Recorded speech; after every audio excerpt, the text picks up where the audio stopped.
This is step 9 of the Greenfoot game practice test where we're making asteroids. There are 2 other videos before this which you should have seen if you're following along.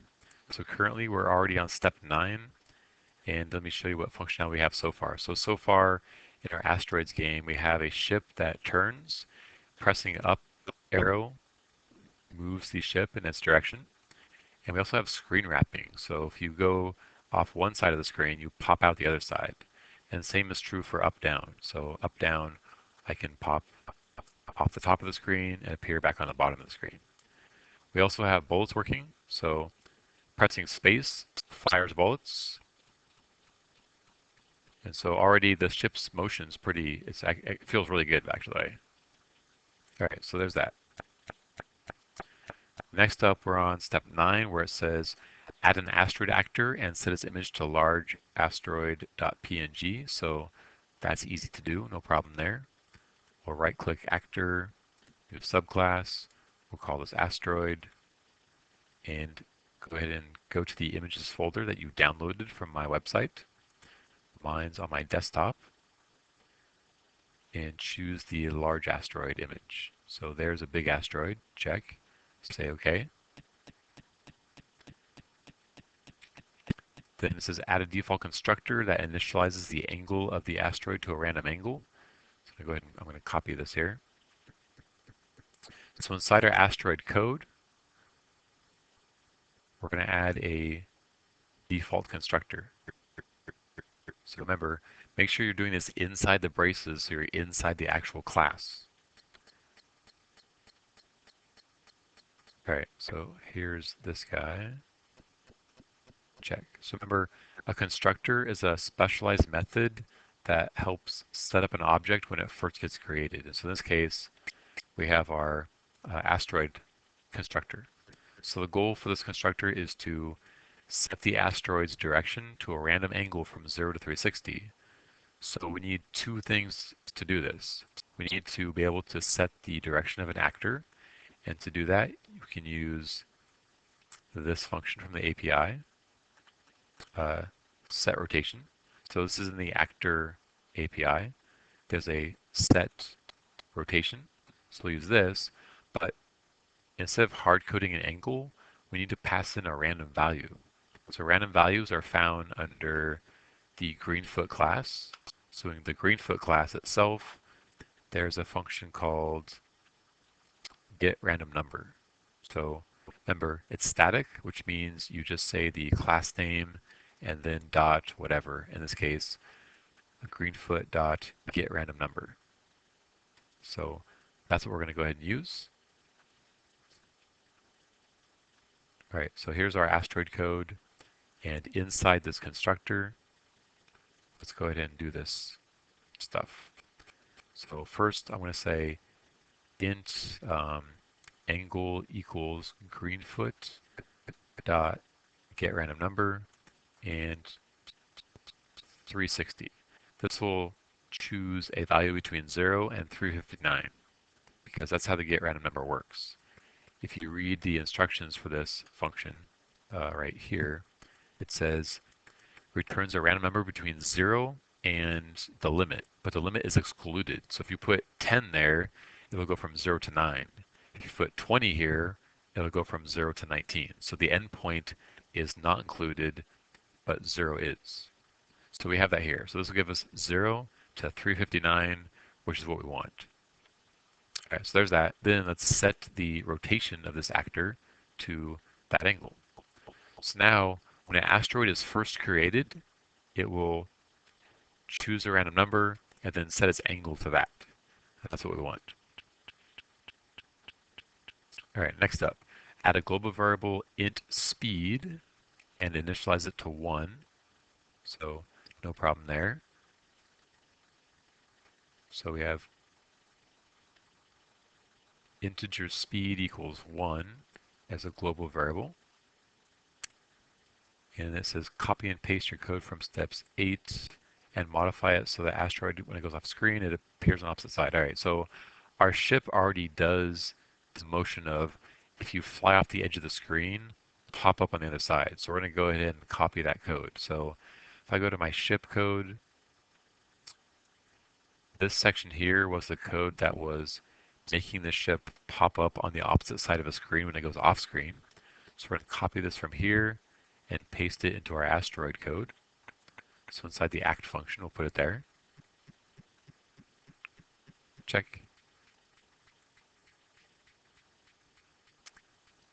And all right, another thing in here is inside the act function, when an asteroid goes to act, the only thing it really does is move by speed amount. Um, so let's go ahead and do that. So the asteroid is already pointing in the right direction because we did that here.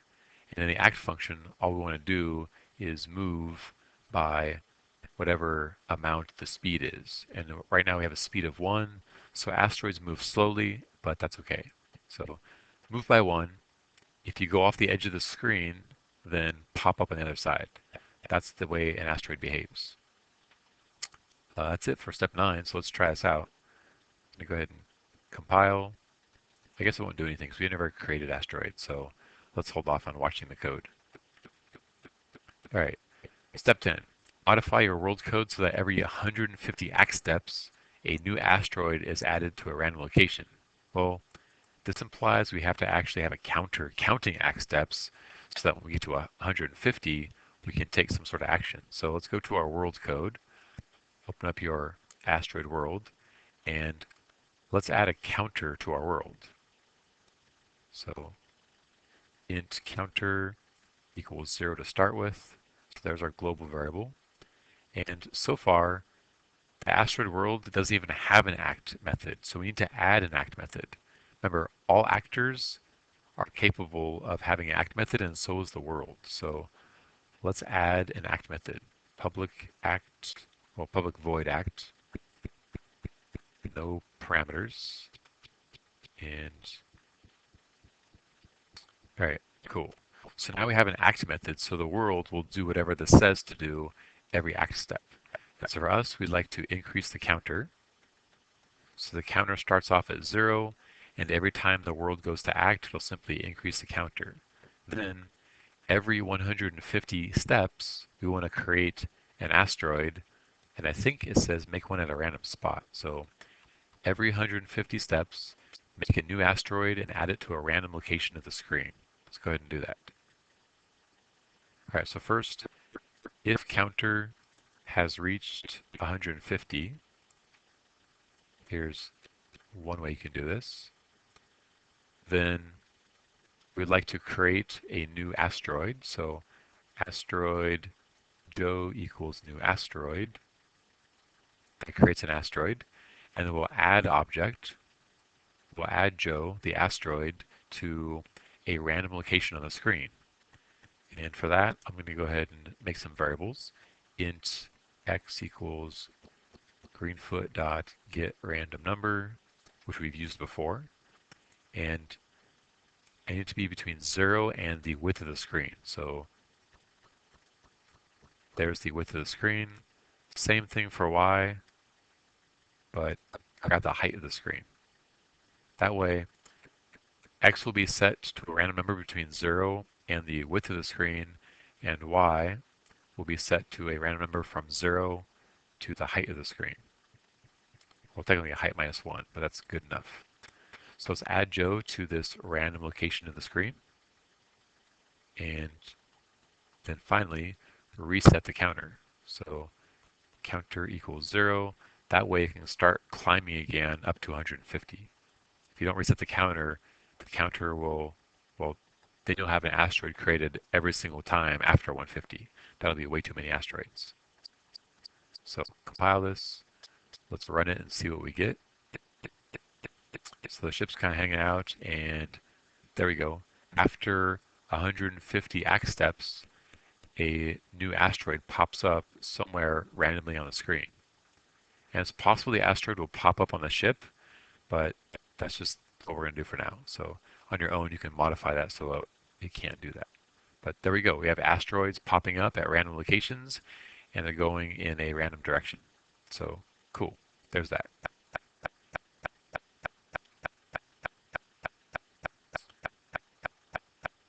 All right, step 11, create a new subclass and call it small asteroid. Okay, no problem there. So right click actor, new subclass, small asteroid, and then set the image to the small asteroid image. So back to wherever we downloaded the images from. And here's the small asteroid. Select that, say OK, and then it says copy and paste our code from the regular asteroid into here. And honestly, we shouldn't be doing it this way, but I don't want to go into the details for what we need um, otherwise. So for a small asteroid, we're just going to go ahead and copy the code. And it's pretty much all the code, to be honest with you. So we need a speed variable for a small asteroid. And if you want, you can make small asteroids faster than regular asteroids. It's kind of your choice. So here, let's do it. Let's say small asteroids, they're a little bit faster. And let's see, what's next? All right, so we have to copy our constructor.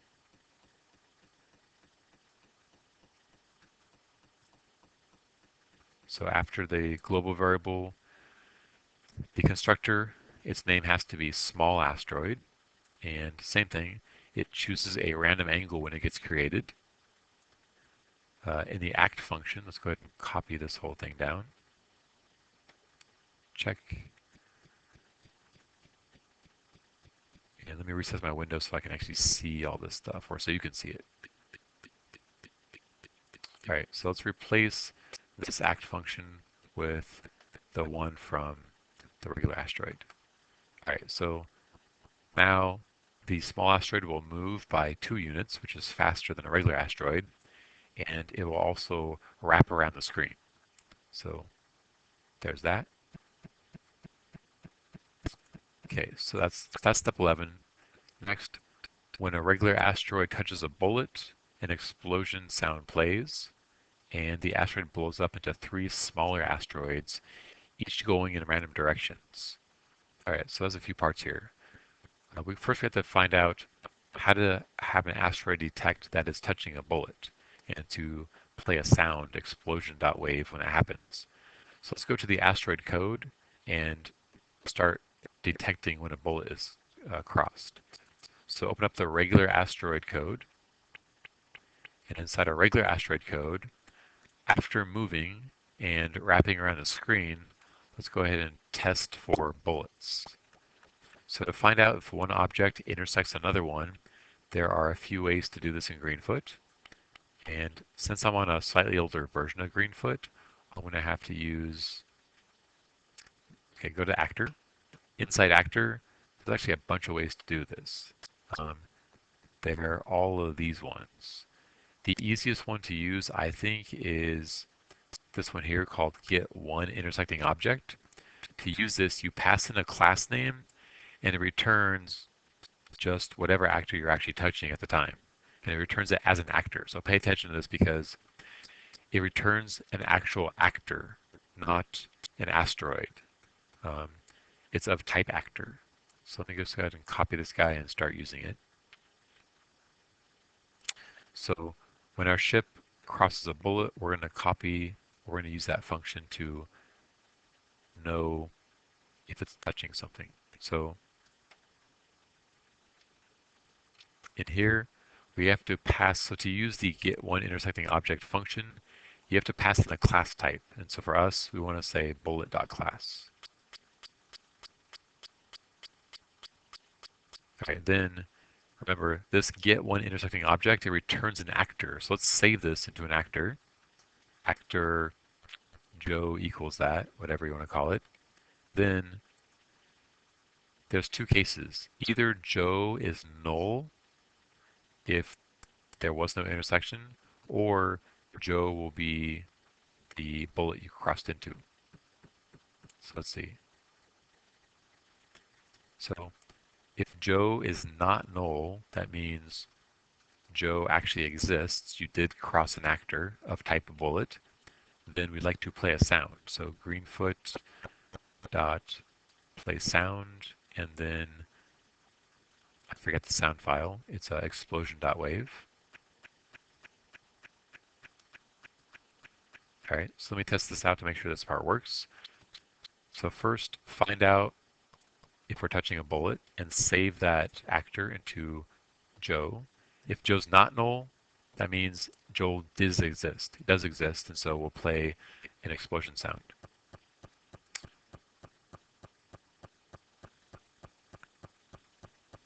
All right, so I'm testing out my code, and I have to wait till I actually hit an asteroid. So here's one to hit, and it's working. So you can't hear it, but on my sound, I can hear it through my headphones. So it is working. So far so good. All right, next up, the asteroid should blow up, in other words, disappear, and then we should generate 3 smaller asteroids in the same spot. So we have 2 goals. First, kill the current asteroid, and also create 3 small asteroids at that same spot. So do this in your asteroid code, so make sure you're in the asteroid code. And in addition to playing the sound, we want to remove this asteroid from the world. And remember, only the world can do that. So you can't just say remove object and then us. Instead, you have to say get world and then dot remove object. Now here's the tricky part. You have to pass in which objects to remove. Well, how do you remove yourself from, how do you refer to yourself? In Java, it's a keyword. It's called this, and this refers to you as an object. In this case, it's referring to whatever asteroid we happen to be at the time. So remove ourselves, and then we want to create 3 asteroids, small asteroids, at the same spot as us. So we're going to go ahead and create 3 small asteroids. Small asteroid, we'll call them, let's see, asteroid number 1, 2, and 3. So asteroid 1 equals new small asteroid. There's 1. Do this 3 times. Oh, sorry. Let's just do 2. Yeah, the instructions are going to update these. So let's just do 2 small asteroids in random directions. So there's 1 and there's 2. So I've created 2 small asteroids, and now let's add them to the world. So get the worlds and ask it to add object. We're going to add asteroid 1. We're going to add it to the same location as ourself, the big asteroid. So to get our own location as a big asteroid, we'll just grab our x-coordinate and our y-coordinate. And do the same thing for asteroid number 2.